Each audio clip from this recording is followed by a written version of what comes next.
स्वागत है आप सभी का सिविल ज्ञान में। सपनों की इस उड़ान में स्वागत है आपका सिविल ज्ञान में। दोस्तों, जैसा कि आप सभी जानते हैं कि डीडीजी का एग्ज़ाम अभी तक कोई डेट अनाउंस नहीं हुई है, लेकिन मोस्ट प्रोबेबली आपका अक्टूबर के फर्स्ट वीक या सेकेंड वीक तक एग्ज़ाम होने के चांसेस हैं। तो उसी क्रम में हम बात करेंगे आज कि डीडीजी में जो रीजनिंग का चैप्टर आपका आने वाला है उसके बारे में। और यहाँ पर इस वीडियो में हम आज ये बात करेंगे कि रीजनिंग में जो आपका डीडीजी का एग्ज़ाम हुआ था जिसमें 4 सेट आपके बने थे, तो आज उसी पे ऊपर हमारा कंटेंट होगा कि जो आपके 4 सेट बने थे उसमें कौन से क्वेश्चन आए थे और हमको अपनी प्रिपरेशन में कौन से क्वेश्चन को किस टाइप से लगाना है। तो इस पे आज हम बात करेंगे। बाकी नेक्स्ट डे आप अगली जो क्लास हमारी होगी रीजनिंग की, उसमें लोग टॉपिक वाइज जिसमें जो जो टॉपिक इसमें आ रहे हैं उस पर हम लोग डेली प्रैक्टिस करेंगे और अच्छे से 10 में से 10 लेकर आएंगे। अगर आप चैनल पर नए हैं, चैनल को आपको सब्सक्राइब कर लेना है। चलिए हम वीडियो को स्टार्ट करते हैं। जैसे कि यहाँ पे आपका अगर हम बात करेंगे, पहला क्वेश्चन आपका जो आया था डीडीजी के अंदर, वो पहला क्वेश्चन आपका एनालॉजी का था। तो एनालॉजी का ये आपका क्वेश्चन है, आपको इसका आंसर बताना है जल्दी से। इसका आंसर क्या होगा? यहाँ पे आप देखिए कि भूटान और थिम्पू और यहाँ पे क्वेश्चन मार्क है पोर्ट लुइस। आपके पास 4 ऑप्शन है, अंडमान निकोबार, पनामा, मॉरिशस, मालदीव। तो यहाँ पे आपका ये एनालॉजी में ये आपके जो है कंट्री कैपिटल उनकी जो राजधानी के बारे में है। जैसे कि अगर हम बात करें भूटान, तो भूटान की जो आपकी राजधानी है वो क्या है? थिम्पू है। तो उसी प्रकार जो पोर्ट लुइस है ये किसकी राजधानी है? तो पोर्ट लुइस आपकी जो मॉरिशस की है। किसकी है? मॉरिशस की है। तो ऑप्शन नंबर यहाँ पर सी आपका जो होगा राइट आंसर हो जाएगा। ऑप्शन नंबर सी आपकी राइट आंसर होगा। तो ये आपका एनालॉजी का क्वेश्चन था। तो आप लोग देख सकते हैं कि किस तरीके से आपका डीडीजी के अंदर क्वेश्चन पूछा गया था। नेक्स्ट क्वेश्चन आपका है यहाँ पे एनालॉजी का, ये नंबर एनालॉजी का क्वेश्चन है। किसका है भाई? तो ये आपका नंबर एनालॉजी क्वेश्चन है। आपको इसका आंसर बताना है कि इसका आंसर क्या होगा। ये आपका नंबर एनालॉजी का क्वेश्चन है। यहाँ पे है कि जिस प्रकार 5 का संबंध अगर 18 से है तो आपको ये बताना है कि 8 का संबंध किससे होगा। तो आप लोग जल्दी से इसका आंसर बताइए कमेंट बॉक्स में कि 5 का संबंध अगर 18 से है तो 8 का संबंध किससे होगा। तो यहाँ पे आप देखिए कि जनरली जो भी अगर हमारा इस तरह कोई क्वेश्चन आता है हम लोग एडिशन के द्वारा करते हैं। तो यहाँ पे आप देखिए अगर हम 5 में कितना जोड़ दें प्लस 13 जोड़ दें तो कितना हो रहा है? 18 हो जा रहा है। उसी प्रकार हम लोग अगर 8 में 13 जोड़ें कितना होगा? 21 होगा कि नहीं होगा? हाँ 21 होगा। तो ऑप्शन नंबर देखिए, ऑप्शन नंबर 3 यहाँ पे जो होगा आपका करेक्ट आंसर होगा, क्योंकि यहाँ पे सी आपका हो जा रहा है। अगर इस तरीके से ना होता तो हम कुछ और भी तरीके अपनाते। मतलब जब भी एनालॉजी क्वेश्चन आता है सब लोग सबसे पहले हम लोग उसको एडिशन द्वारा करेंगे, जोड़ेंगे। जोड़ से नहीं बनेगा, हो सकता है गुणा करके करेंगे। बहुत लोगों के दिमाग में ये आएगा कि इसको इस तरह कर सकते हैं कि 5 3 15 प्लस 3 18। लेकिन अगर जो नियम यहाँ फॉलो कर रहा है उस वो नियम इसमें भी फॉलो होना चाहिए। कैसे? 8 गुणे 3 करो, 8 3 24, 24 3 कितना हो रहा है? 27 हो रहा है। हाँ भाई, ये इसका आंसर ये भी हो सकता है 21 और 27। लेकिन एक बात है, ये मैं जो क्वेश्चन लेकर आया हूँ ये डीडीजी के PYQ से लेकर आया हूँ।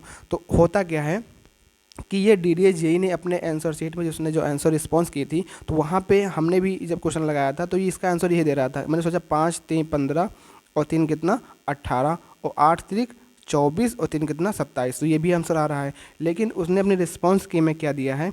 अपने रिस्पॉन्स के में उसने 21 दिया है। तो मैंने जब उसका रिस्पॉन्स की देखा कि हाँ किस तरीके से 21 दिया है, तो उसने ये माना है कि इसमें हम 13 ऐड करेंगे और यहाँ पे क्या करेंगे? 8 में हम लोग 13 ऐड करेंगे तो कितना हो जाएगा? हमारा 21 हो जाएगा। तो कुछ क्वेश्चनों में यहाँ पे एनालॉजी के जो कुछ क्वेश्चन होते हैं वो एक्सेप्शनल होते हैं कि वो डिपेंड करता है एग्जामिनर का दिमाग क्या कह रहा है। जैसे कि हम लोग करके आते हैं 20 में से 20 क्वेश्चन, दिमाग में रहता है भाई मैंने तो करके आया हूँ, लेकिन वो जब अपना बस सब में नहीं दिक्कत होती, बस एनालॉजी के टॉपिक में ही ये दिक्कत आती है कि यहाँ पे 2 ऑप्शन आपको दिख गए, 21 भी हो गया 27 भी हो गया। तो यहाँ पे आपका लेकिन जो आंसर की रिस्पॉन्स आई थी उसमें उन्होंने 21 माना है, बाकी आपका 27 भी सही है क्योंकि आपने भी अपना वो रीज़न दिया है किस तरीके से आपने किया है। तो यहाँ पे लेकिन राइट आंसर आपका सी ऑप्शन होगा, ठीक है। और एनालॉजी के टॉपिक में रीजनिंग में क्या होता है कि एनालॉजी के टॉपिक में बहुत वो मतलब वो हो जाती है कि वो एग्जामिनर क्या मान रहा है, आप किस तरीके से कर रहे हैं, क्योंकि बहुत पैटर्न बनता है तरीके करने की। तो इसको भी आपको ध्यान रखना है।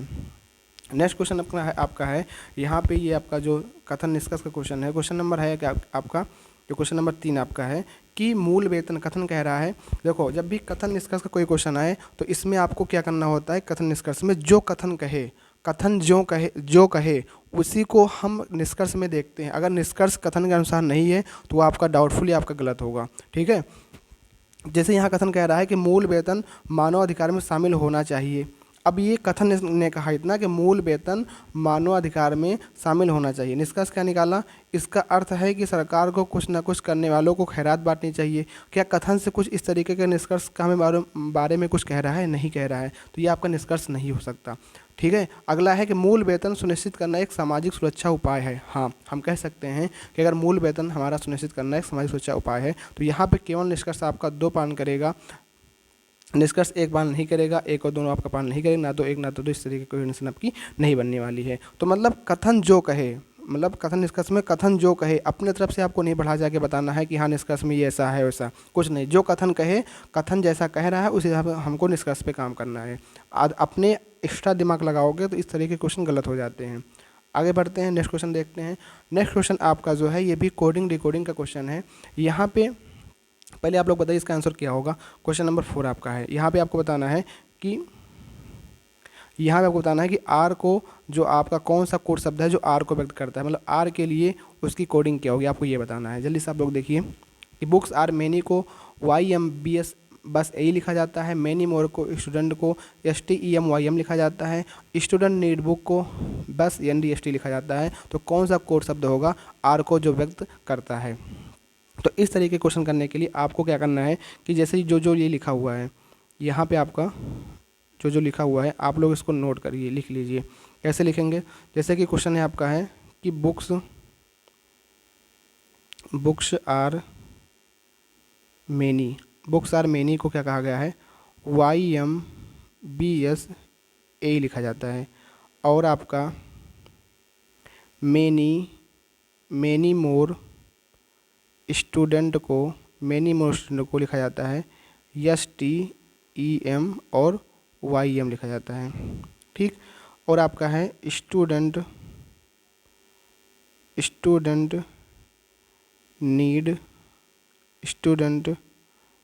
बुक्स को लिखा जाता है बस ND और ST। अब यहाँ पे आपको क्या करना है, आपको देखना होता है कॉमन। जैसे कि यहाँ पे आपका क्या आ रहा है? स्टूडेंट आ रहा है, और स्टूडेंट आपका यहाँ पर भी आ रहा है। तो आप लोग इधर देखिए कि स्टूडेंट के लिए दोनों टर्म सेम कहाँ कहाँ है। तो देखो ST यहाँ भी कहा गया है, ST आपको यहाँ भी कहा गया है। और आपको ये भी ध्यान रखना है कि हमको किसका निकालना है? आर का। अगर आपको आर का निकालना है तो आप यहाँ देखिए आर यहाँ पे आपका आ रहा है। ठीक है, अब आर के लिए YM बस ए भी लिखा गया है, लेकिन हमको ये पता है कि यहाँ पे आपका क्या है? बुक्स है। यहाँ पे आपका क्या है? बुक्स है। अब यहाँ पर भी दोनों में कॉमन क्या है? BAS और BS यहाँ पे। तो मतलब आपका जो है बुक का कोड तो हो गया बस, और मैनी का कोड यहाँ पर है, मैनी यहाँ पर है, और मैनी का कोड क्या हो जाएगा आपका? YM यहाँ पर भी, YM यहाँ पर भी। बचा क्या आपका? यहाँ बचा AE और यहाँ बचा R। तो आपका जो R का कोड यहाँ पे निकल के आएगा वो निकल के आएगा AE। तो AE देखो ऑप्शन में है आपका, हाँ ऑप्शन नंबर D आपका जाएगा यहाँ पे राइट आंसर हो जाएगा, क्योंकि R जो आपको व्यक्त कर रहा है वो आपका R जो है वो AE के द्वारा डिनोट हो रहा है। तो ऑप्शन नंबर D आपका हो जाएगा आपका राइट आंसर। तो इसमें आपको दोनों में कॉमन करना होता है, जो चीज़ें कॉमन हो जाती है वो आपकी लाइट हो जाती है, बाकी जो आपका बचता है वही रिमेनिंग वर्ड का आपका कोडिंग डिकोडिंग होता है। तो उम्मीद करता हूँ ये आपको समझ में आया होगा। बढ़ते हैं अगले क्वेश्चन की तरफ। ये सारे क्वेश्चन आपके DDS एग्जाम में आए हुए हैं, इससे आपको ये मालूम पड़ेगा कि आपकी तैयारी किस लेवल की है और आपको कितना आपको रीजनिंग पढ़ना है। यहाँ पर अगला क्वेश्चन आपका जो है भाई वो डायरेक्शन से संबंधित है। डायरेक्शन मतलब कि दिशा और दूरी से है। डायरेक्शन से आपका ये क्वेश्चन है। तो यहाँ पर जो है कह रहा है कि दक्षिण की ओर, इसको थोड़ा नीचे लेकर आते हैं सर, कुछ क्वेश्चन कुछ नहीं कर रहा है। ठीक है, तो इसमें सबसे पहले क्या करना है, आपको एक डायरेक्शन ऐसे बना लेनी होती है। यहाँ पे आपको पता है कि यहाँ पे आपका उत्तर होता है, यहाँ पे आपका होता है दक्षिण नक्शे में, ये आपका होता है आपका पूरब, और ये आपका होता है पश्चिम। तो यहाँ पे कह रहा है दक्षिण की ओर 4 किलोमीटर चलने के बाद P बाईं ओर।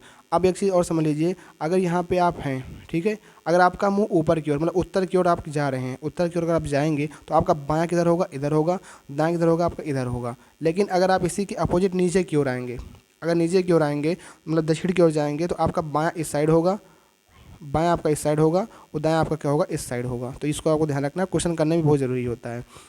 कह रहा है कि दक्षिण की ओर 4 किलोमीटर चलने के बाद P बाईं ओर मुड़ा दक्षिण की ओर। सबसे पहले ये जो है मान लो यहाँ पे है कहीं पे अपनी स्टार्टिंग पॉइंट पे, और यहाँ से चला कितना? 4 किलोमीटर। मतलब 4 किलोमीटर चलने के बाद P बाईं ओर मुड़ा। P अगर इधर की ओर आ रहा है तो मैंने बताया था कि जब नीचे की ओर आएगा तो इसका बाएं इधर पड़ेगा। तो B जब बाईं ओर मुड़ा और 4 किलोमीटर और चला, चलो भैया 4 किलोमीटर और चल दिया। फिर वह अपनी बाईं ओर मुड़ा। अब यहाँ अगर जा रहा है पूरब की ओर तो इसका बायां पड़ेगा ऊपर उत्तर की तरफ। तो फिर वह अपनी बाईं ओर मुड़ा और 4 किलोमीटर चला, मतलब इधर की ओर जाएगा।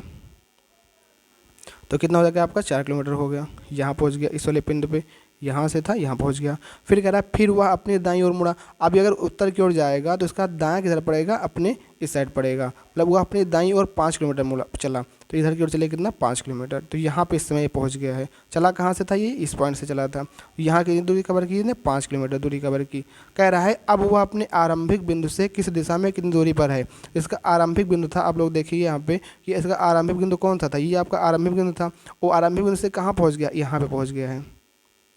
और ये बताओ यहाँ पे अगर आपके उत्तर है, नीचे दक्षिण है, तो इस दिशा में कौन दिशा थी, पूरब थी। तो मतलब 5 किलोमीटर तो ये चला है और 4 किलोमीटर ये आपकी हो जाएगी। 5 + 4 कितना हो गया आपका 9 हो गया। और किस दिशा में, पूरब की ओर। तो 9 किलोमीटर पूरब आपका आंसर होगा। तो यहाँ पे ये नहीं होगा, ये नहीं होगा, ये नहीं होगा। ऑप्शन नंबर डी आपका जो है 9 किलोमीटर पूरब की ओर आपकी जो हो जाएगा, ये आपका करेक्ट डिस्टेंस हो जाएगा कि वह अपने आरंभिक बिंदु से 9 किलोमीटर पूरब की ओर है।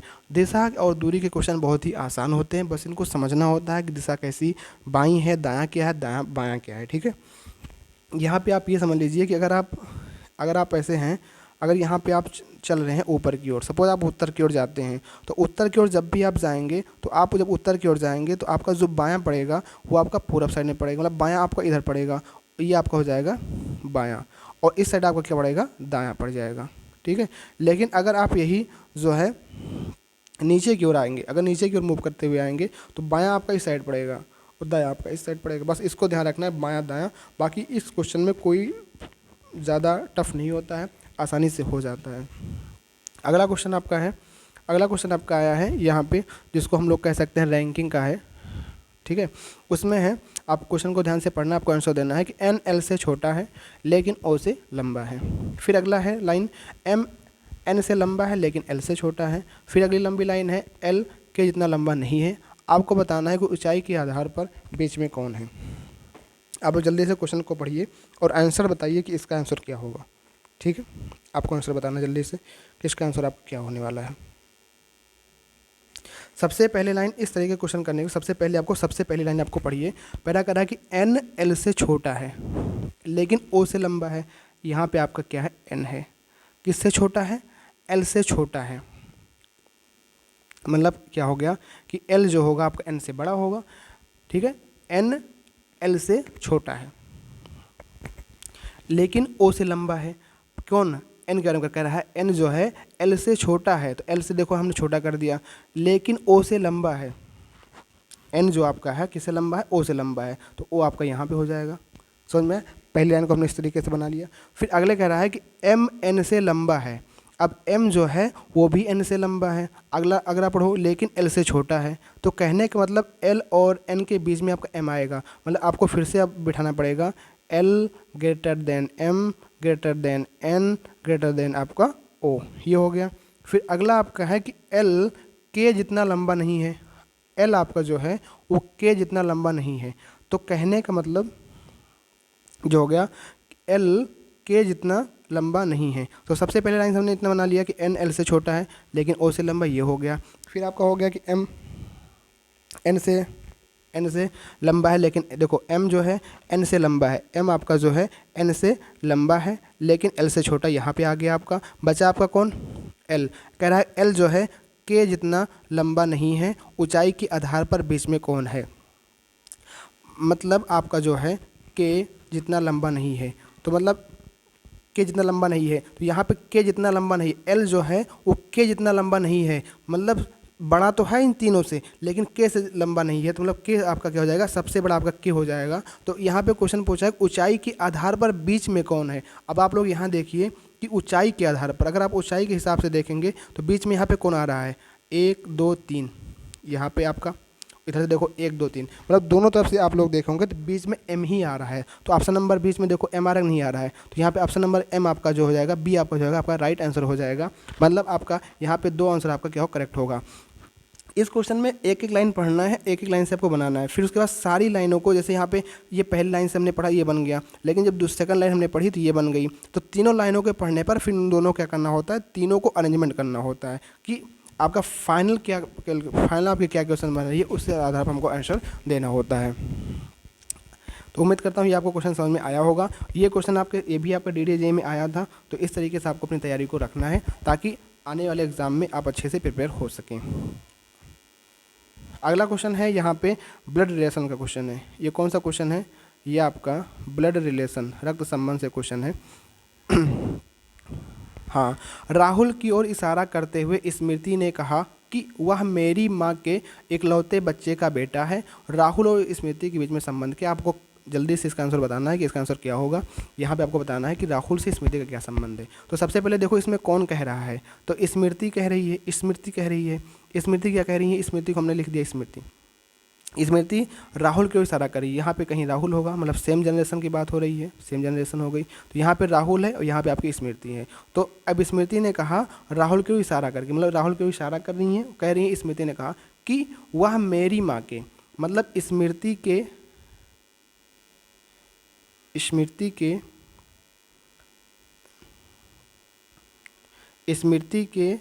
कह रहे हैं वह मेरी माँ के इकलौते बच्चे। अब इनकी माँ का इकलौता बच्चा ये खुद स्मृति ही होंगी। इनके बच्चे का स्मृति, मतलब मेरी माँ के इकलौते बच्चे का क्या है? बेटा है। तो कौन? राहुल। मतलब राहुल आपका यहाँ पे है, ये कह रहा है राहुल। पहले लाइन से हमको नहीं मालूम पड़ रहा था कि राहुल और स्मृति के बीच में क्या संबंध है, तो हमने बना दिया कि स्मृति ने राहुल की ओर इशारा किया, ठीक है, और कहा कि वह मेरी माँ के, मतलब स्मृति के माँ, तो एक जनरेशन ऊपर जाएंगे, माँ के इकलौते बच्चे। अब इनकी इकलौता बच्चा स्मृति ही होंगी कि नहीं होंगी? स्मृति ही होंगी। अब इनके बच्चे का बेटा, मतलब राहुल का जेंडर मालूम पड़ गया कि राहुल आपका प्लस है, मतलब आपका राहुल इनका बेटा हो जाता है। तो कह रहा राहुल से स्मृति का क्या संबंध है? स्मृति इनकी क्या लगेंगी? स्मृति इनकी माँ ही तो लगेंगी, बेटा तो होगा नहीं, भाई तो होगा नहीं, पिता होगा नहीं। पिता होता तो हम कह सकते हैं पिता, लेकिन यहाँ पे एक ही ऑप्शन बन रहा है, तो बी ऑप्शन आपका हो जाएगा, यहाँ पे राइट आंसर हो जाएगा। तो इस तरीके के क्वेश्चन बहुत ही आसान होते हैं, बस थोड़ा सा दिमाग लगाना होता है, ध्यान करना होता है, आपके क्वेश्चन आसानी से बन जाते हैं। अगले क्वेश्चन की तरफ बढ़ते हैं। अगले क्वेश्चन से बढ़ने से पहले आप सभी के लिए एक इम्पॉर्टेंट अनाउंसमेंट न्यूज़ ये है कि जिस प्रकार हम लोग यहाँ पे आज DDA JEE के क्वेश्चन लगा रहे हैं, ठीक इसी प्रकार हमारी अब वीडियो सीरीज जनरल अवेयरनेस पर भी आएगी, जिसमें हम लोग 10 में से 10 नंबर पे काम करेंगे। अगर आपको वीडियो ये अच्छी लग रही है, चैनल को सब्सक्राइब जरूर करना है और आपको वीडियो को लाइक भी करना है और ज़्यादा से ज़्यादा को इसको शेयर भी करना है, शेयर ज़्यादा करना है आपको, ठीक है। अगर आपको अच्छी लग रही है तब लाइक करना है, अदरवाइज आपको अनलाइक डिसलाइक भी कर सकते हैं, ये आपके ऊपर डिपेंड करता है। अगले क्वेश्चन की ओर बढ़ते हैं।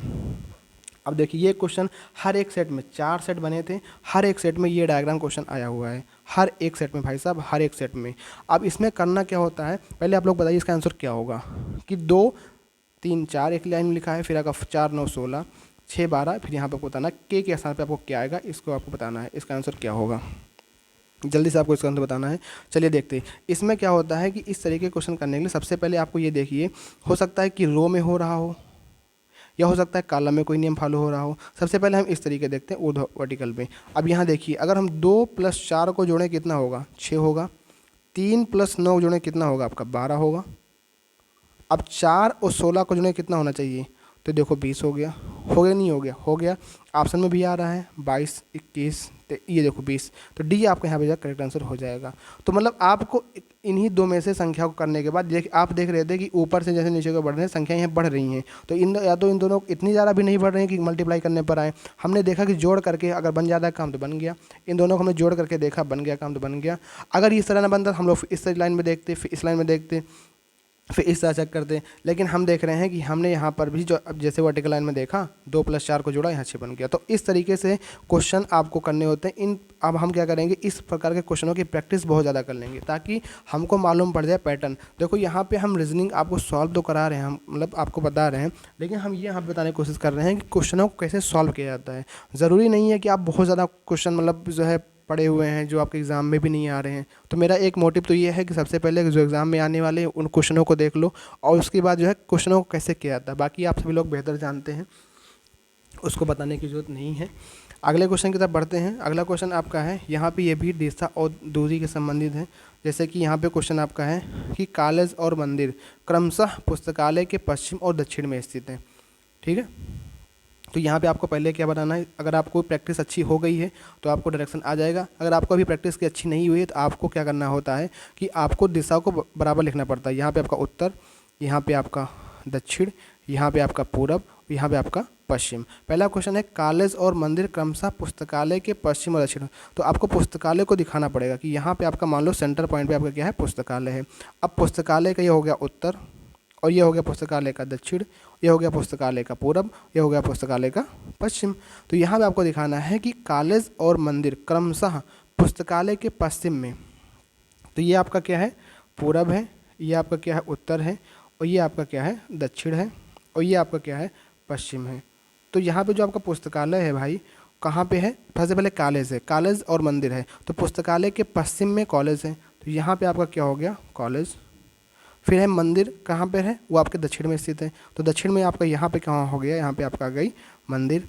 फिर अगला है कि किताब की दुकान कॉलेज के उत्तर में है, किताब की दुकान कॉलेज के उत्तर। अब किताब की दुकान जो है कॉलेज के उत्तर, ये आपका यहाँ पे कॉलेज है, तो कॉलेज का उत्तर यहाँ पे आएगा, तो यहाँ पे हो गई आपकी क्या, किताब की दुकान हो गई, इस तरह बना लिए। फिर अगला है कॉलेज से किताब की दुकान की दूरी, कॉलेज से किताब की दुकान की जो दूरी है पुस्तकालय से मंदिर की दूरी के बराबर है, पुस्तकालय से मंदिर, मतलब ये आपके अगर x है तो ये भी आपकी x ही है। ठीक है भाई साहब।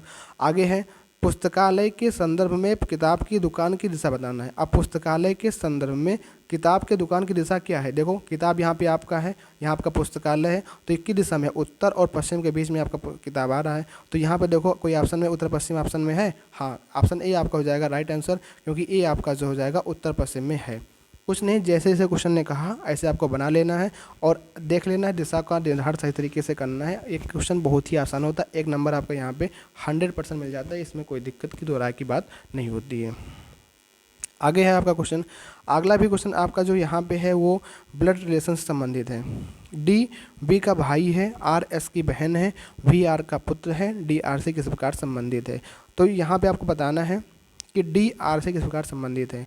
तो देखिए आपको पहले अपने हिसाब से पहले कोशिश करनी है, आपको फिर नहीं आता तो हम आपको देखो बताते हैं कैसे कहीं कुछ करना होता है। तो यहाँ पे आपका है डी वी का भाई है, अगर यहाँ पे आपका डी है और यहाँ पे आपका क्या है, वी है, तो डी आपका जो है वी का भाई है। अगर कोई भाई भाई होगा तो सेम जनरेशन में आएगा, सेम जनरेशन में आएगा, जैसे आपका कोई भाई है तो आपके ही जनरेशन में आएगा, तो डी वी का भाई है। अब यहाँ डी का तो जनरेशन पता है कि हाँ ये मेल है, हमने प्लस कर दिया, लेकिन वी के बारे में हमको नहीं पता है। अगली लाइन पढ़ते हैं, आर एस की बहन है। अब इस लाइन को हम लोग होल्ड कर देंगे क्योंकि यहाँ पे अभी आर और एस नहीं आया है और आर एस का ना को अभी कोई संबंध पता है, मतलब आर एस का संबंध डी बी से अभी नहीं नहीं का, इसलिए हम यहाँ पे नहीं बना पाएंगे। आगे पढ़ेंगे, वी जो है वो आर का पुत्र है, वी आर का पुत्र है।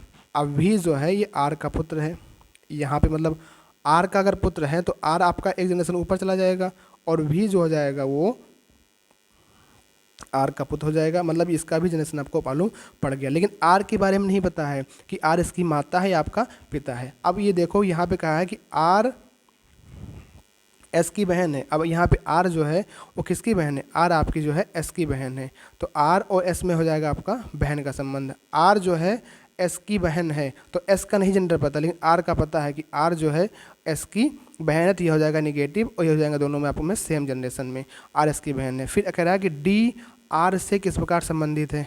अब डी जो है आर से किस प्रकार संबंधित होगा, डी क्या हो जाएगा, आर का, डी जो हो जाएगा आर का वो पुत्र हो जाएगा ना, पुत्र हो जाएगा, पुत्र। ऑप्शन नंबर डी आपका हो जाएगा राइट आंसर। समझ में आया, फिर से देख लेते हैं एक बार।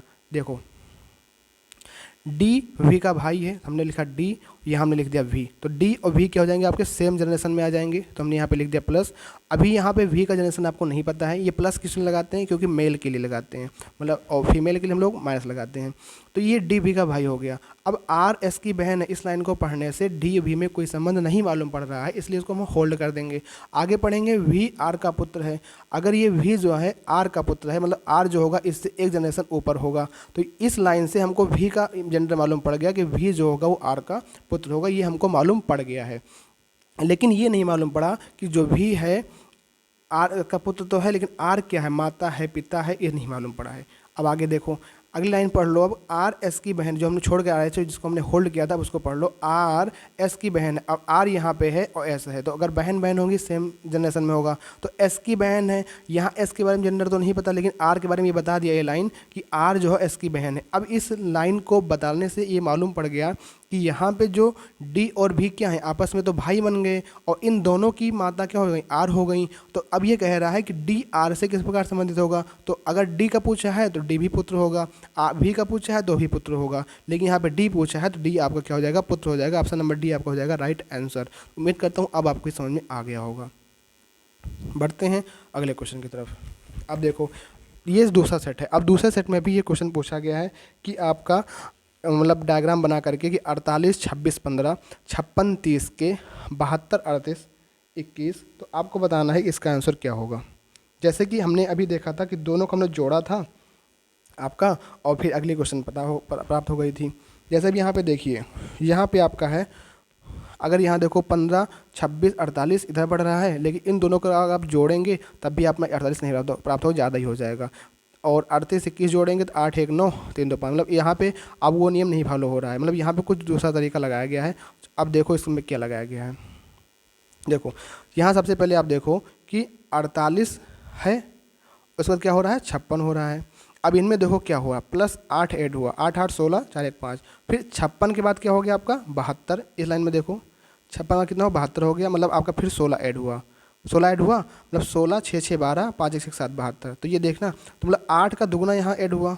ठीक, अब इस लाइन में देखो 26 ऐड हुआ, फिर आपका 30 हुआ, फिर 38। अब ये कैसे हुआ, 26 से 4 30 ऐड हुआ और 30 में प्लस 8 38 हो गया। तो मतलब यहाँ पे जो ऐड हो रहा है उसका दोनों नीचे ऐड हो रहा है, और यहाँ इस लाइन वाली जो ऐड हो रहा है उसका आधा यहाँ पे 4 ऐड हो रहा है। तो अब इस लाइन में हम क्या करेंगे कि 15 में 4 का आधा ऐड करेंगे, तो 15 प्लस 2 कितना होगा 17, और 17 में 4 ऐड कर देंगे तो कितना आ गया देखो 21। तो 21 यहाँ पे आ रहा है नहीं आ रहा है, समझ में आ रहा है ना। तो ये मतलब हो जाएगा आपका के का स्थान पे क्या आएगा आपका 17। 17 आपका ऑप्शन में भी है, ऑप्शन नंबर सी आपका जो है 17 ही है, तो ऑप्शन नंबर सी आपका हो जाएगा राइट आंसर हो जाएगा। समझ में आया, मतलब कहने का क्या है कि इन्हीं को जोड़कर इन्हीं को गुणा करके जो भी होगा उसी से हम फॉलो कर लेंगे। तो यहाँ हमने देखा कि पहले में हमने अगर जोड़ा 8, फिर निचली संख्या हमने जो 16, फिर अभी सेकंड वाली आपकी जो इस वाले लाइन में है हमने क्या जोड़ा 8 का आधा 4, तो 8 26 4 30, और फिर उसका दूना जोड़ना है 30 8 38।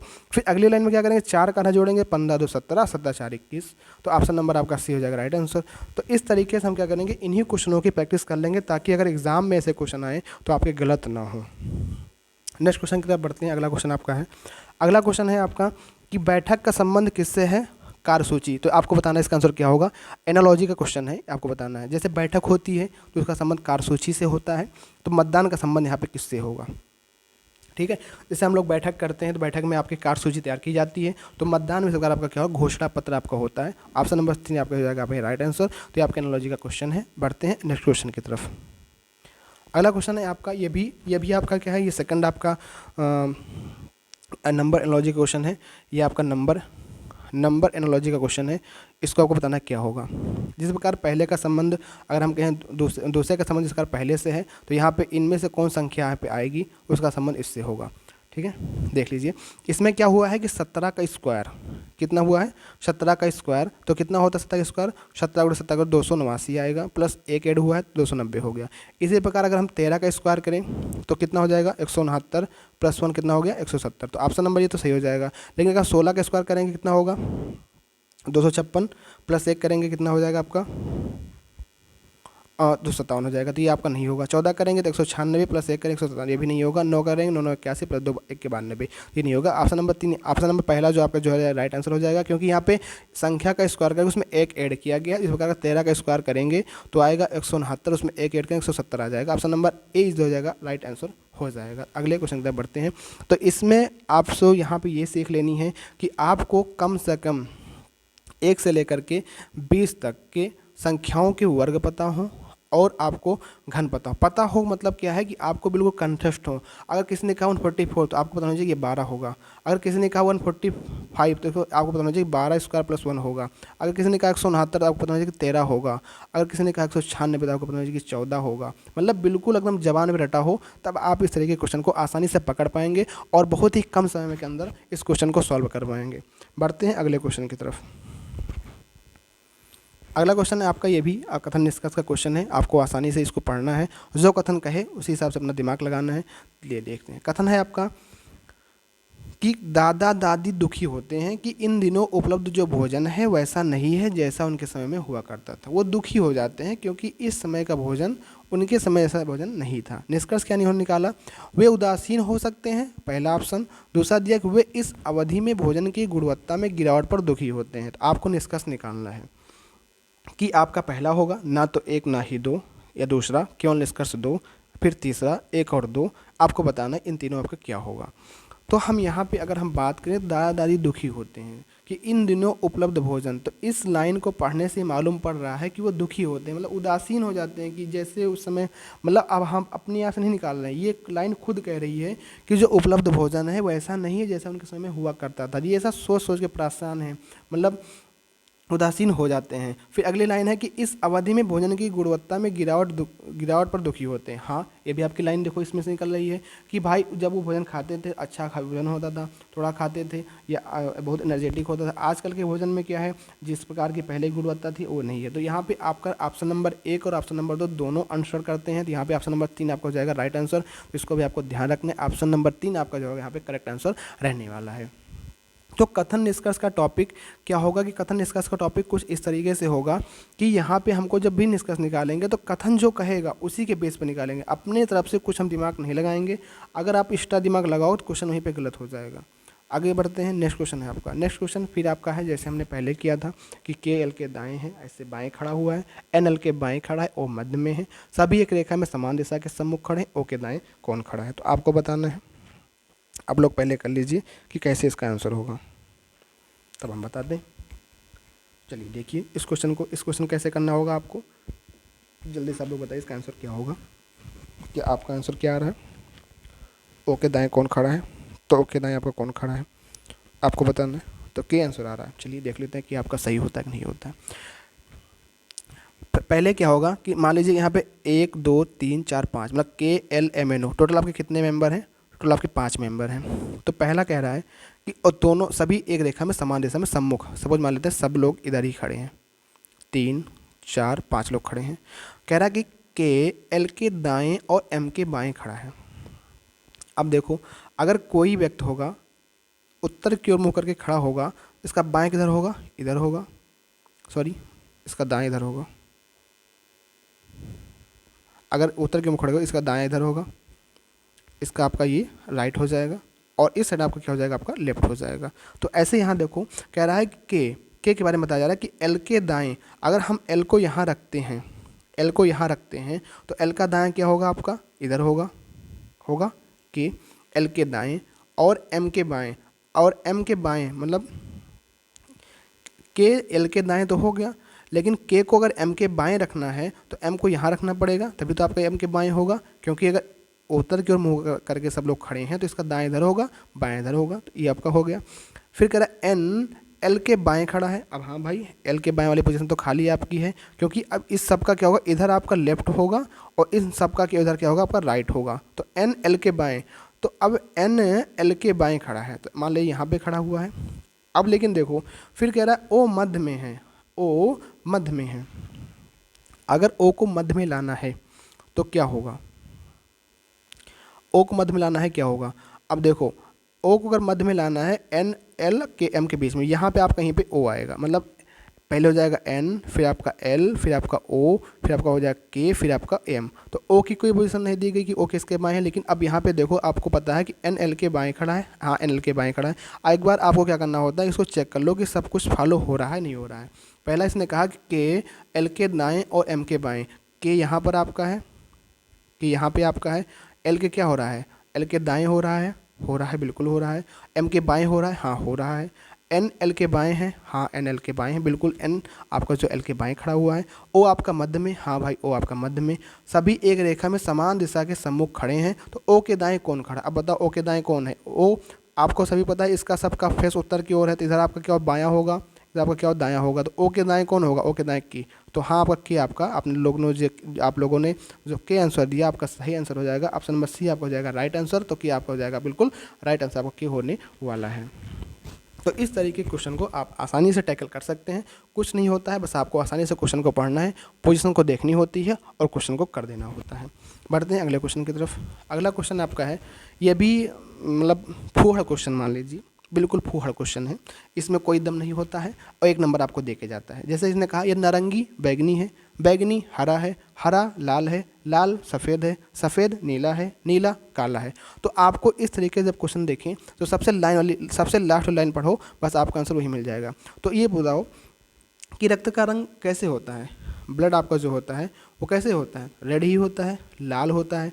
अब जब लाल होता है तो इसमें लाल को क्या कहा गया, देखो लाल को सफ़ेद, लाल क्या होता है, लाल सफ़ेद है, तो लाल को क्या कहा गया, सफ़ेद है। अगर लाल सफ़ेद है तो रक्त का रंग हमको पता है लाल होता है, लेकिन जब लाल सफ़ेद, ऑप्शन नंबर ए हो जाएगा आपका राइट आंसर, कि सफ़ेद आपका हो जाएगा यहाँ पे राइट आंसर हो जाएगा। अगले क्वेश्चन की तरफ हम लोग बढ़ते हैं।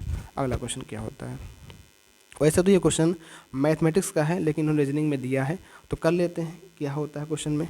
देख लीजिए, क्वेश्चन है, राम ने 1.7 मीटर और 2.1 मीटर के 2 कपड़े क्रमशः 210 रुपये और 390 प्रति मीटर की दर से खरीदे और उन्होंने 1000 रुपये और 500 रुपये मूल वर्ग के 2 मुद्रा नोट उन्होंने दिए, तो राम को कितना नगद वापस मिला, ये आपको बताना है।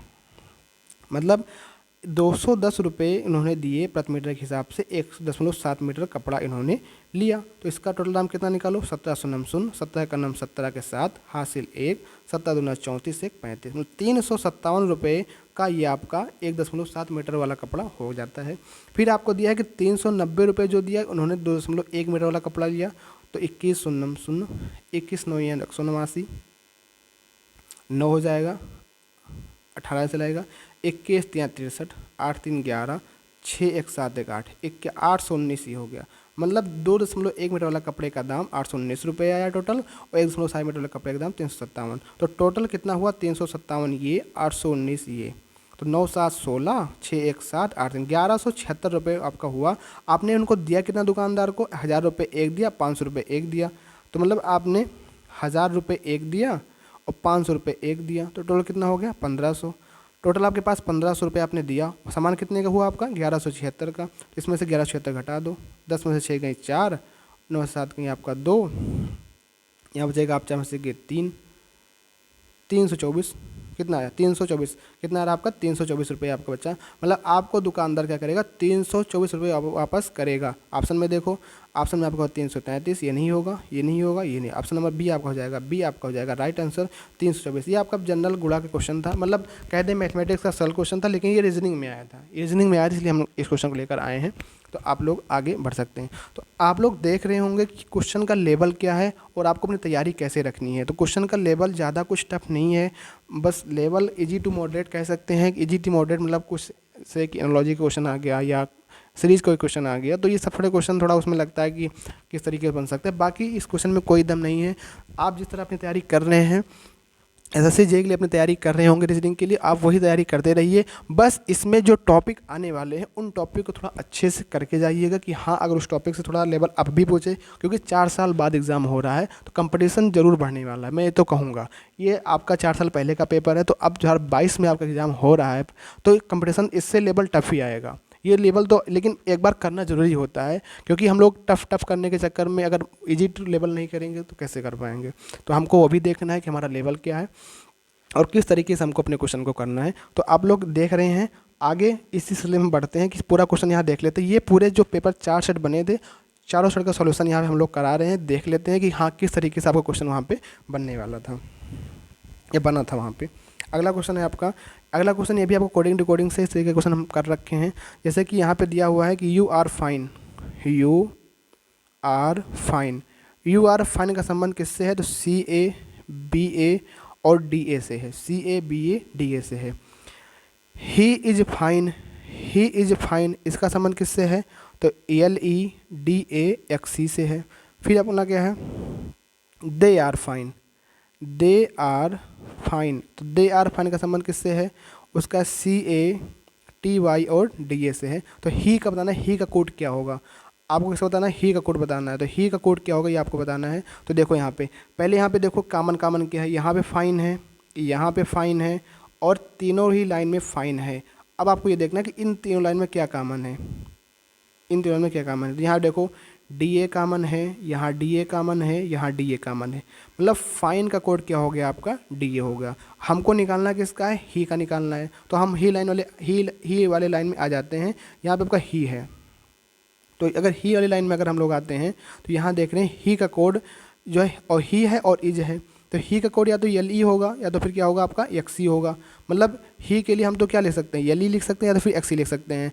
और बाकी अब यहाँ हम देखें, यहाँ पे क्या आपका है, यहाँ पे अगर आर है तो यहाँ पर भी आर है, और इन लाइन में देखेंगे सी ए है और यहाँ पर भी सी ए है, तब भी ही के लिए कुछ नहीं बचता है। मतलब ही के लिए आपको आप देखेंगे तो ही के लिए और आपका इज के लिए, तो ही के लिए और इज के लिए दो वर्ड आ रहे हैं। एक आ रहा है आपका, एक आपका आ रहा है एल ई और एक बच रहा है एक्स ई, मतलब एक आपका बच रहा है एल ई और एक बच रहा है आपका एक्स ई। तो या तो ही के लिए एल ई होगा या तो फिर एक्स ई होगा। अगर कोई ऐसा ऑप्शन होता है कि एल ई या तो एक्स ई तो वो हो जाएगा, अदरवाइज अगर नहीं होगा तो हम लोग कह सकते हैं कि हम लोग इसमें याद नहीं कर सकते। देखो यहाँ पे ऑप्शन क्या दिया है इनका, यहाँ पे इनका जो ऑप्शन दिया है वो कुछ इस तरीके से दिया है कि या तो एक एक्स ई दिया है, एक आपका फिर क्या दिया एल ई दिया है, और तो फिर इन्होंने क्या है कि याद नहीं कर सकते। मतलब एक तो इन्होंने एक्सी दे दिया, फिर एल ई फिर टी वाई अलग अलग दिया है। तो ही का कोड जो होगा या तो फिर एल ई होगा और एक्सी दोनों होगा, मतलब इन दोनों में से कोई एक यूज़ कर सकते हैं। लेकिन यहाँ पे अलग अलग दिया है तो ये दोनों ऑप्शन नहीं होंगे। तो यहाँ पे हम लोग ऑप्शन नंबर डी के साथ जाएंगे, क्योंकि हम लोग यहाँ ज्ञात नहीं कर सकते,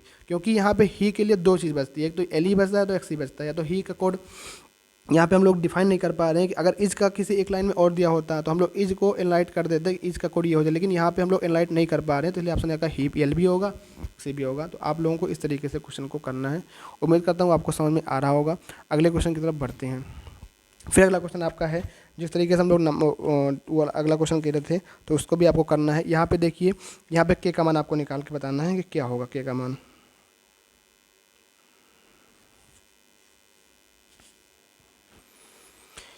यहाँ पे देखते हैं, आप लोग यहाँ पे देखेंगे तो पहला क्वेश्चन आपका जो है यहाँ पे कि हाँ, यहाँ पे आपको बताना है कि 30, 82, 16, 14, जैसे अभी तक हमने करते हैं पिछले क्वेश्चन में, तो आपको इसको भी करके बताना है कि यहाँ पे के का मान क्या आएगा, के का मान आपका यहाँ पे क्या आने वाला है, आपको ये बताना है। तो यहाँ पे देखो, यहाँ पे क्या किया, इन दोनों को जोड़ करके ये हो रहा है, मतलब 16 को अगर 14 को जोड़ते हैं कितना आएगा 30, 29 को 53 को जोड़ते हैं तो 82, इसी प्रकार 65 और 39 को जोड़ो कितना आएगा 9, 5, 14, 6, 3, 9, 1, 10, 104। ऑप्शन नंबर डी यहाँ पे जाएगा आपका राइट आंसर, इसको आपको ध्यान रखना है। अगला क्वेश्चन भी आपका क्या है, ये आपका ब्लड रिलेशन क्वेश्चन है, ब्लड रिलेशन का क्वेश्चन है, रक्त संबंध का क्वेश्चन है। यहाँ पे क्वेश्चन कह रहा है कि पी एस की मात्रा है। अब देखो पी आप जो है, पी आपका जो है पी एस की मात्रा है। अब एस की मात्रा है तो यहाँ इसका जेंडर मालूम पड़ गया और ए जनरेशन ऊपर हो गया। यू जी की पुत्री है तो अभी इसको हम लोग होल्ड करते हैं। एस यू की बहन है, एस यू की बहन है तो इसका जेंडर हो गया एस। जी अब यहाँ ये कर लो, यू जी की पुत्री है। अब यू जो है वो जी की पुत्री है, अब यू जी की पुत्री है, मतलब एस और यू क्या हो गई आपस में बहन हो गई, और यू जी की पुत्री है। और पी अगर ये दोनों आपस में बहन हो गई, ये दोनों आपस में बहन हो गई, और पी की पुत्री एस हो गई और जी की पुत्री यू हो गई, और इसका जेंडर पता चल गया कि ये आपका फेमिनाइन है, तो ये आपका कौन जेंडर हो, ये आपका हस्बैंड हो जाएगा। इसका पी का क्या हो जाएगा हस्बैंड। पूछा क्या गया, जी पी से किस प्रकार संबंधित, यही पूछा भी गया है, क्योंकि जी आपका क्या हो जाएगा, इसका संबंध हस्बैंड से हो जाएगा। क्योंकि अगर इसकी पुत्री है और इसकी पुत्री दोनों आपस में बहन है तो मतलब एक तो पिता होगा एक माता होगा। इसका जेंडर हमको पहले बता दिया गया, इसलिए आपकी माता हो जाएगा और ये बचेंगे पिता। तो यहाँ पे इसका संबंध हो जाएगा, जी से पूछा है पी से, तो जी जो होगा इसका हस्बैंड हो जाएगा। ऑप्शन नंबर डी आपका मतलब पति हो जाएगा। ऑप्शन नंबर डी आपका हो जाएगा correct answer. Option number D के साथ हम लोग यहाँ पे जाएंगे। तो ये आपने देखा कि ब्लड रिलेशन का भी जो भी क्वेश्चन आया है वो ज़्यादा टफ नहीं है, एक ईजी लेवल का है, तो आप लोग इसको भी कर सकते हैं, लेकिन हमको इससे बेहतर तैयारी करके चलनी है। अगला क्वेश्चन भी यहाँ पे है कि कथन निष्कर्ष का है। मतलब आपको देखा कि कथन निष्कर्ष और नंबर एनालॉजी, ब्लड रिलेशन, तो यही कुल मिलाकर के 10 टॉपिक हैं जो घूम घुमा के उसी में आए हैं। तो हमको उन 10 टॉपिक को बिल्कुल रगड़ के बिल्कुल अच्छे से करके जाना है, ठीक है।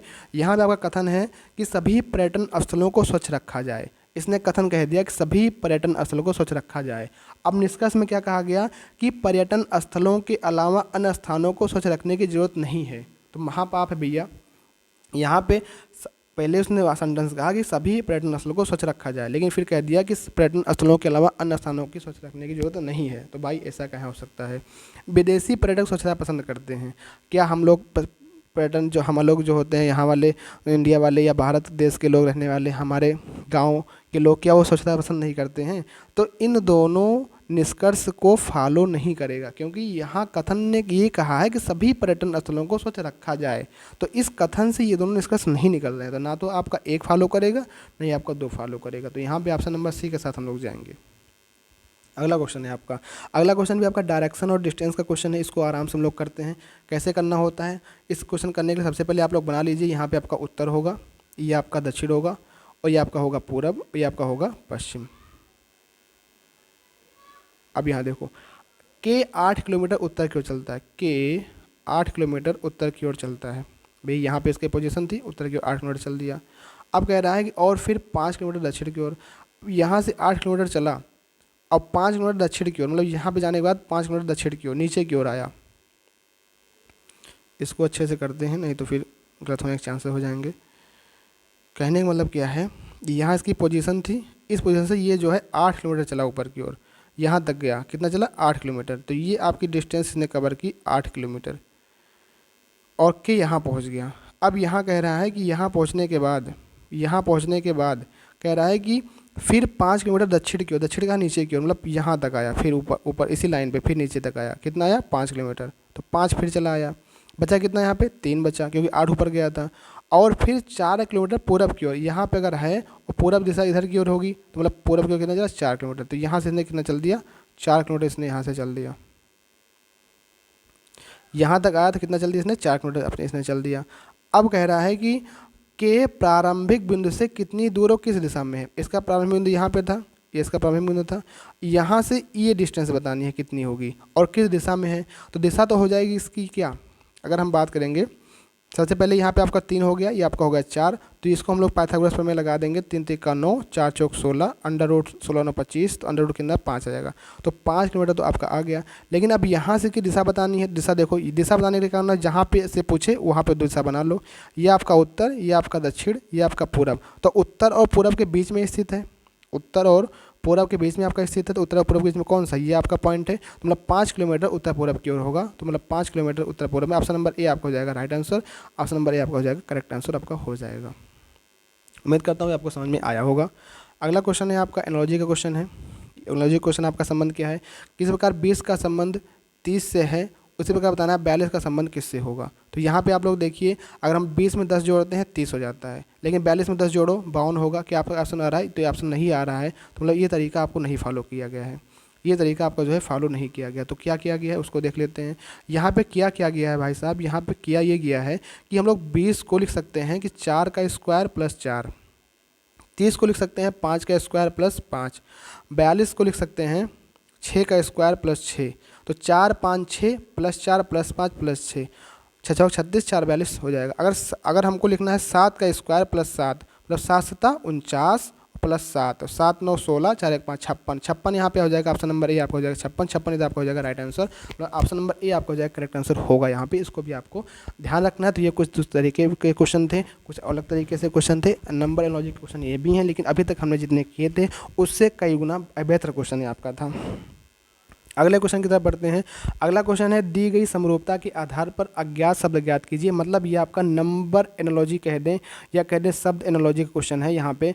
जैसे कि जिस प्रकार दिया कि भ्रम का संबंध मृग तृष्णा से होता है, भ्रम का संबंध मृग तृष्णा। तो आप लोग जानते होंगे कि हम लोग पढ़ते हैं साइंस के अंदर, मतलब एनालॉजी का क्वेश्चन करने के लिए आपको सब कुछ नॉलेज होना चाहिए। मैथ का नॉलेज हो, साइंस का हो, हिंदी का हो, हिस्ट्री का हो, जियोग्राफी का हो, बायोलॉजी का हो, जो मतलब आपको A to Z नॉलेज हो, तब आप समरूपता का क्वेश्चन कर पाएंगे। क्योंकि ये कब क्या दे दे कुछ नहीं पता होता है। तो यहीं पे थोड़ा एनालॉजी में ही थोड़ा डिस्प्यूट होता है कि हाँ, वो अगर मान लो कोई उसने दे दिया एनालॉजी क्वेश्चन, अब वो किस पैटर्न को बना रहा है, हम लोग किस से कर रहे हैं, तो एनालॉजी के टॉपिक में थोड़ा विवादास्पद होता है। लेकिन प्रैक्टिस करते रहेंगे आप अधिक क्वेश्चनों की, तो आपको मालूम पड़ जाएगा कि हाँ कैसे क्या करना है। तो यहाँ पे आप देखेंगे भ्रम का संबंध मृग तृष्णा। तो ये आपका साइंस का क्वेश्चन है, जिसको हम लोग पढ़ते हैं कि रिफ्रैक्शन या जो प्रकाश का जो अपवर्तन होता है उसके कारण क्या होता है। अब रेगिस्तान वगैरह हम जाएंगे तो कुछ दूर दिखाई पड़ता है कि रोड, अभी अपना रोड पे ही देखिए तो कुछ दूर पे लगेगा कि यहाँ पे पानी भरा हुआ है रोड के ऊपर, लेकिन नहीं, वो क्या होता है, पूर्ण आंतरिक परिवर्तन की वजह से ऐसा होता है। तो इसको क्या कह रहा है, भ्रम। हमको भ्रम लगता है, वो भ्रम होता है, उस घटना को कहते हैं मृग तृष्णा वाली जो घटना होती है। उसी प्रकार मतलब ये दोनों सेम चीज़ हैं, आपका अपोजिट नहीं है। तो इसका प्रमाणिक है, मतलब कि कोई चीज़ वास्तविक होती है, तो आपका ऑप्शन नंबर 2 यहाँ पे हो जाएगा करेक्ट आंसर। अविश्वसनीय ऐसा कुछ नहीं होगा, नकली नहीं हो, असंभव नहीं, ऑप्शन नंबर 2 यहाँ पे हो जाएगा राइट आंसर। उम्मीद करता हूँ ये क्वेश्चन आपको समझ में आया होगा। अगले क्वेश्चन की तरफ बढ़ते हैं। अगला क्वेश्चन आप सभी को बताना है यहाँ पे कि वेन डायग्राम का ये क्वेश्चन है कि 85 व्यक्तियों को एक क्लब में 40 और 33 व्यक्तियों ने क्रमशः योग और जिम कक्षाओं को चुना। मतलब अगर हम कहें यहाँ पे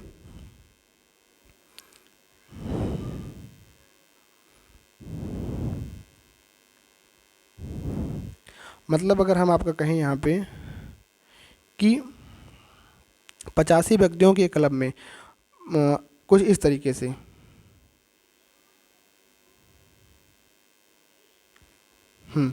कुछ इस तरीके से, मतलब अगर टोटल कितने आपके हैं 85 हैं, आपके टोटल कितने हैं 85 अगर आपके टोटल हैं, तो उसमें से 40 किस में जाते हैं आपके योग में। तो ये गोला को मान लेते हैं योग का है, 40 हो गया। इसमें कितने जाते हैं, जिम में कितने जाते हैं, जिम में आपके जाते हैं 33। तो 40 33 चले जाते हैं जिम में इसमें, और 9 व्यक्तियों ने किसी को नहीं चुना। मतलब 85 में से अगर हम लोग 9 घटा दें तो कितना होता है 76।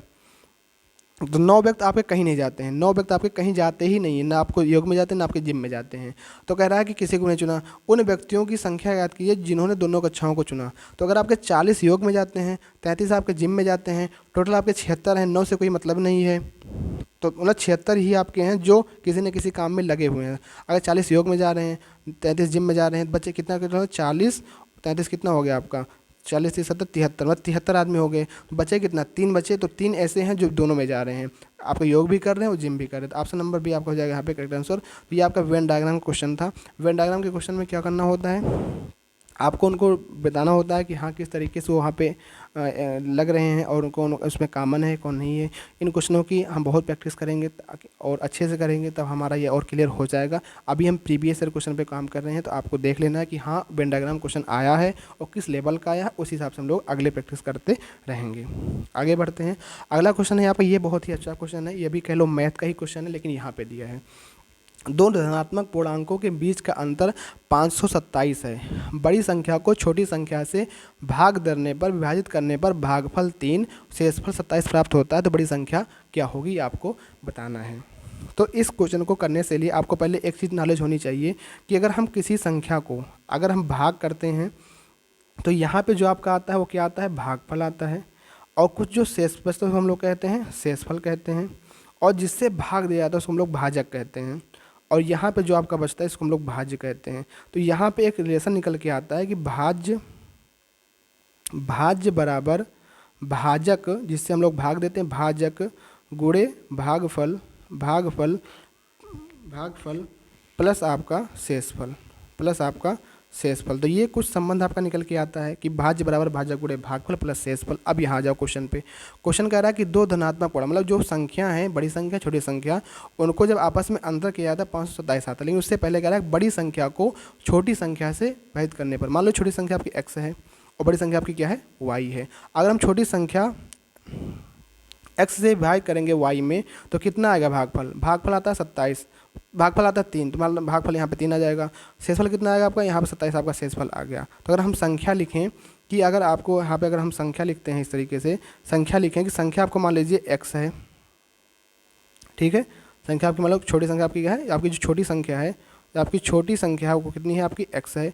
बड़ी संख्या आपकी जो है वो आपकी मान लो y है, ठीक है। अब हम y को x से भाग कर रहे हैं तो भागफल कितना आया 3, शेषफल कितना आया 27। तो अगर हम लोग लिख दें कि छोटी संख्या हमने x लिख दिया, ठीक है, बड़ी संख्या हमने y लिख दिया, लेकिन यहाँ पे अगर हम इस सूत्र का यूज करें कि भाजक बराबर भागफल गुणे भाज्य बराबर भाजक गुणे भागफल, मतलब अगर हम लिखना चाहें यहाँ पे कि y बराबर 3x प्लस आपका कितना 27 लिख सकते हैं। तो यहाँ पे देखो y का मान, x का मान हमने x मान लिया था कि छोटी संख्या भाई x है, x से हम भाग कर रहे हैं, लेकिन यहाँ y का मान अगर लिखना चाहें तो हम इस फार्मूले का यूज़ करके लिख सकते हैं कि भाज्य बराबर भाजक गुणे भागफल प्लस आपका शेषफल। अगर आपका भाजक कितना है x है और भागफल कितना है 3, तो एक संख्या अगर आपकी x होगी तो एक संख्या अगर आपकी x होगी तो एक हो जाएगी 3x प्लस आपका 27, हो जाएगी नहीं हो जाएगी, बिल्कुल हो जाएगी। अब कह रहा है कि इन दोनों का अंतर कितना है 527 है। मतलब अगर हम कहें कि 3x प्लस 27 माइनस एक्स बराबर 527। इसको सॉल्व कर लो। इससे घटाओगे कितना आएगा, 2x आएगा। इससे घटाओगे 527 आएगा, माइनस 27 घटाओगे कितना आएगा, 500 आएगा। तो x का मान कितना आ जाएगा, 500/2, मतलब कितना, 250। x का मान कितना आ गया, 250 आ गया। x का मान कितना आ गया यहाँ पे, x का मान आ गया आपका 250। x का मान जो आया आपका वो आ गया 250। ठीक है, लेकिन निकालना क्या है, हमको बड़ी संख्या मान चाहिए और बड़ी संख्या में एक्स वाई मानना है। तो y इक्वल टू क्या होता है, 3x प्लस आपका 27। तो 3 गुणे 250 प्लस आपका 27। तो 25 या 75 कितना हो गया, 750 प्लस आपका 27। 7 5 2 7 और 7 773, मतलब ऑप्शन नंबर सी यहाँ पे हो जाएगा आपका राइट आंसर। तो ऑप्शन नंबर सी आपका करेक्ट आंसर हो गया। उम्मीद करता हूँ समझ में आया होगा। मतलब इसको एक बार फिर से देख लेते हैं। क्वेश्चन में क्या कहा गया था कि दो धनात्मक पूर्णांकों के बीच का अंतर 527। ये तो बात की बात है। पहले क्या हुआ है कि बड़ी संख्या को छोटी संख्या से भाग करने पर भागफल 3 शेषफल 27 आता है। बड़ी संख्या हमको ज्ञात करनी है, तो हमने क्या माना कि भाज्य बराबर होता है भाजक गुणे भागफल। x को माना छोटी संख्या, बड़ी संख्या को हमने माना y। अगर हम x से भाग करेंगे y में तो भागफल यहीं तो आएगा 3 और शेषफल नीचे 27 आएगा। तो हम लोग y का मान लिख सकते हैं कि y बराबर 3x प्लस आपका 27। तो अगर एक संख्या आपकी x है, दूसरी कितनी होगी, 3x प्लस 27। दोनों का घटाया अंतर कितना, 527 आया।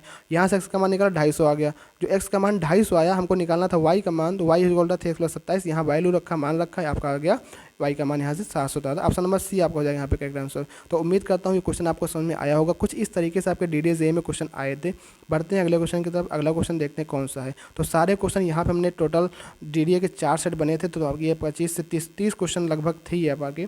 तो हमने वहाँ से सारे क्वेश्चन जो बार बार थोड़ा एक जैसे थे उसको हमने नहीं लिया, लेकिन 4 सेट बने थे, 4 सेट हमने 30 क्वेश्चन लिया था और हमने सारे क्वेश्चन को डिस्क्राइब अच्छे से कर लिया है। और हम यहाँ पे जान चुके हैं कि आपका कौन सा क्वेश्चन आया है, किस लेवल का आया है। अगर आपने पूरी वीडियोस देखी है तो बहुत फ़ायदा आपको होने वाला है कि आपको यहाँ पे ये मालूम पड़ेगा कि DDS का पैटर्न क्या था और उसने कुछ तरीके के क्वेश्चन पूछा गया था। और हमने यहाँ पे ये लिख रखा है कि यहाँ पे टोटल आपके कौन कौन से क्वेश्चन आए। हमने देखा कि डायरेक्शन क्वेश्चन आपको देखने को मिला था, ब्लड रिलेशन क्वेश्चन आपको देखने को मिला था, फिल द नंबर जो आपका इस तरीके से था फिगर वाला, इसमें फिगर नंबर फिल करना था, इस तरीके से आया था। फिलिंग द फिगर कह सकते हैं। एनालॉजी से क्वेश्चन देखने को मिला था, सीरीज से क्वेश्चन देखने को मिला था, स्टेटमेंट कंक्लूजन से क्वेश्चन देखने को मिला, रैंकिंग से देखने को मिला, वेन डायग्राम से मेरे में क्वेश्चन नहीं देखने को मिला है, शायद ये एक क्वेश्चन आया था मेरे का। तो मतलब टोटल आपके जो टॉपिक हमने यहाँ पर नोट किए हैं, इन्हीं टॉपिक से आपको क्वेश्चन देखने को मिले हैं। तो आपको इन टॉपिक पे ही काम करना है, तो आपको इन टॉपिक पे अच्छे से काम करना है ताकि आपका एग्ज़ाम में अगर इन टॉपिक से क्वेश्चन बने तो आप लोग कर ले जाएं। नेक्स्ट वीडियो में हम लोग मिलेंगे एक अच्छे बेहतरीन क्वेश्चनों के साथ, जहाँ पे हम लोग मिक्स प्रैक्टिस करेंगे। अगर आप लोग कहेंगे कि नहीं हमको टॉपिक वाइज करनी है, आप लोग जैसा भी बताएँगे कमेंट बॉक्स कर सकते हैं। अदरवाइज़ हम लोग नहीं तो क्या करेंगे, एक टॉपिक के ऊपर कम से कम 2-3 अच्छे से क्वेश्चन कर लेंगे, 50-60 क्वेश्चन एक टॉपिक के ऊपर बढ़िया से, तो हमारा सारा टॉपिक क्लियर हो जाएगा। और अगर आपने वीडियो यहाँ तक देखी है तो भैया वीडियो को लाइक कर देना है। उम्मीद करता हूँ आपको समझ में भी आया होगा। मिलते हैं नेक्स्ट वीडियो में, तब तक के लिए thank you, Jai Hind, Jai Bharat, bye bye, take care.